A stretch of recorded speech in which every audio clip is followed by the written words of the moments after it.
वाढदिवसाच्या पार्टीला बोलवत 19 वर्षीय तरुणाचा 5 जणांनी बेदम मारहाण करून खून केलाय। हा धक्कादायक प्रकार उत्तर प्रदेशाची राजधानी लखनौ येथील मडियाव परिसरात गुरुवारी दिनांक 4 एप्रिल 2024 रोजी घडली।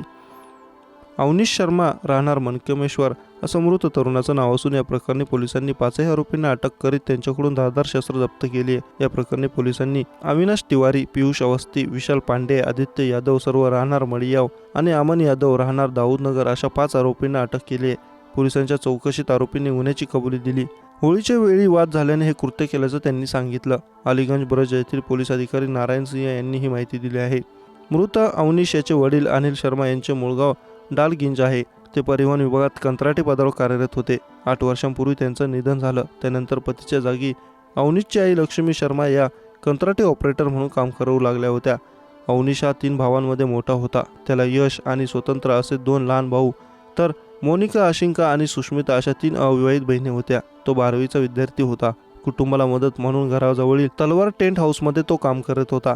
अवनीशची आई लक्ष्मी यांना या घटनेचा मोठा धक्का बसलाय। त्या म्हणाल्या, अवनीशची आमच्या घराच्या शेजारी राहणाऱ्या वायू नावाच्या तरुणाशी मैत्री होती, मात्र वायू व्यसनाधीश होता व त्याच्या आईनेच मला सांगितलं होतं की खून होऊ शकतो। घटनेच्या दिवशी वायू जेव्हा अवनीशला घरी बोलावण्यास आला तेव्हा तो जात नव्हता, पण वायूने त्याच्या मित्रासोबत अवनीशला जबरदस्तीने गाडीवर बसून नेलं। माझ्या मुलाचा खून कट रचून केलाय। आठवडाभरापूर्वी मला जेव्हा शेजारच्या महिलेने खून होणार असल्याचं सांगितलं होतं तेव्हा मी गांभीर्याने घेतलं नाही। मी जर तिचे ऐकले असते तर आज माझा मुलगा जिवंत असता। गुरुवारी रात्री 11:30च्या सुमारास अवनीशला वाढदिवसाच्या पार्टीला घेऊन जाण्यासाठी त्याच्या घरी वायू व सत्यम साहनी हे दोघे गेले। मडियाव येथील अपना लॉनमध्ये ही वाढदिवसाची पार्टी सुरू होती।